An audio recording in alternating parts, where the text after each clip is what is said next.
One of my lovely viewers asked me what travel advice would I give to my younger self. A few things have bubbled up. The first one is about dreaming those dreams. And those dreams will actually get you pretty far in life. The kind of books I enjoyed reading were usually set in New England or Old England.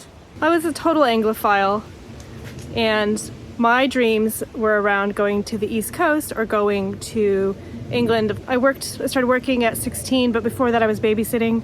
And yeah, I actually did my first trip to the East Coast when I was 19, solo, I might add. Took a Amtrak across the country. And then I did my first trip to England when I was about 21. And believe it or not, I actually moved to England when I was 24. So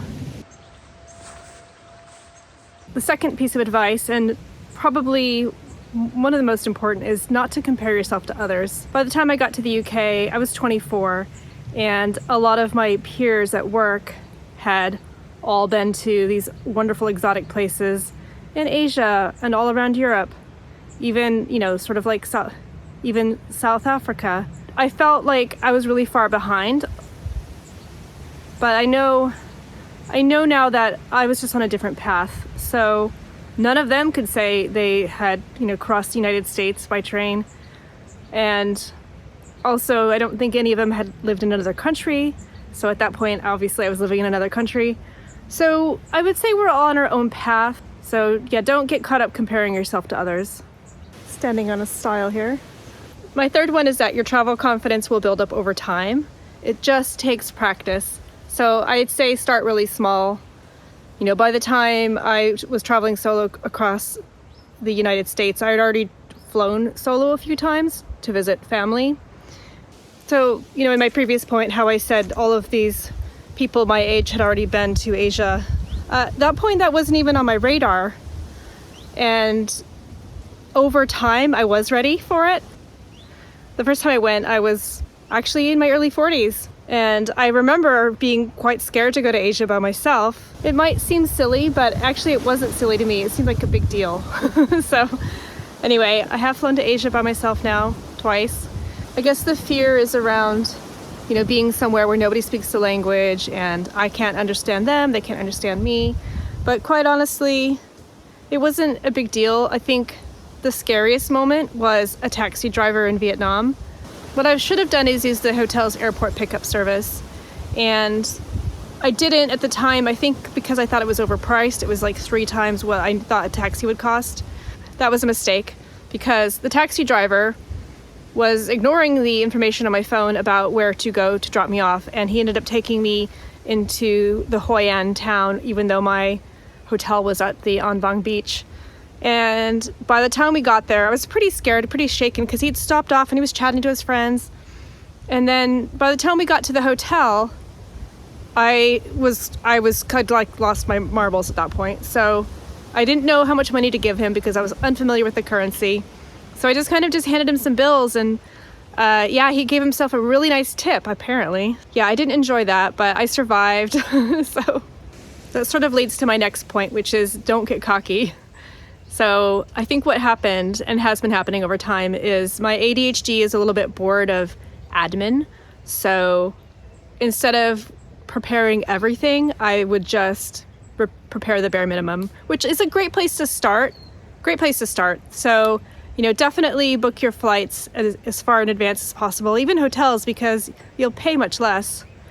And then, close to the time, start booking your activities. Because the times I haven't booked my activities, occasionally the one I want to do is sold out on the day I want to do it. The fifth one is connected to the last one, which is just do as much preparation as you need to do to feel comfortable.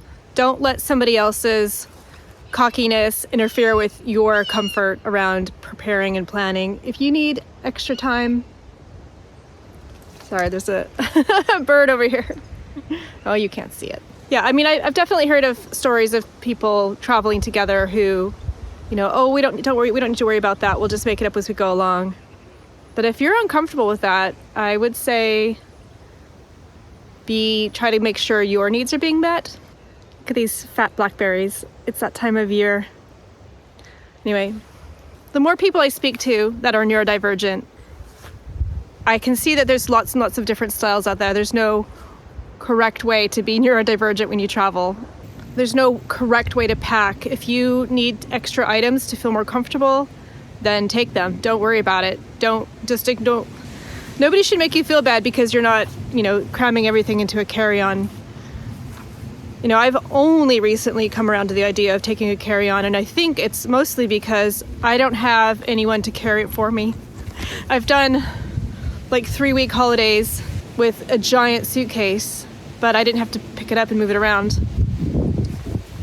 And that's the difference. So, right now I just thought of another one, which is don't be afraid to take the rest time you need, because if you try to keep up with everybody else, or you think you could just you plan to do big activities every single day, you're going to be really tired and it's going to wreck the enjoyment. And I've experienced this, and I know others I've spoken to have experienced this, and that is if you become very overstimulated, you're probably not going to remember very much, which is, that's a huge wasted opportunity if you've spent all this time and effort taking a trip and you've ended up not remembering much of it, or just feeling grumpy and miserable.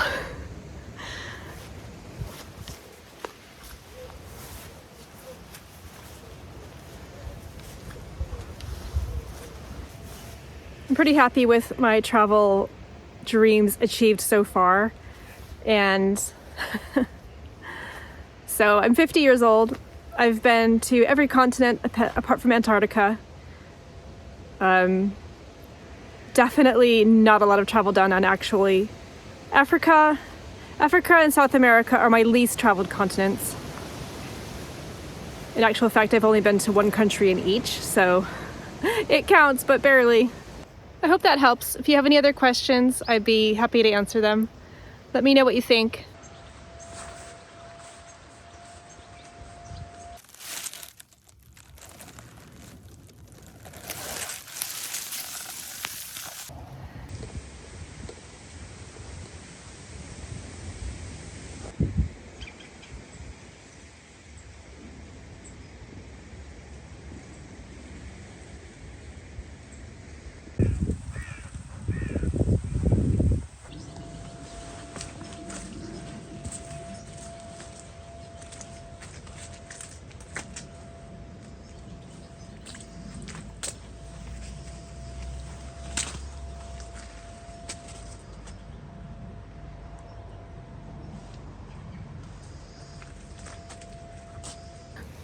Bye for now.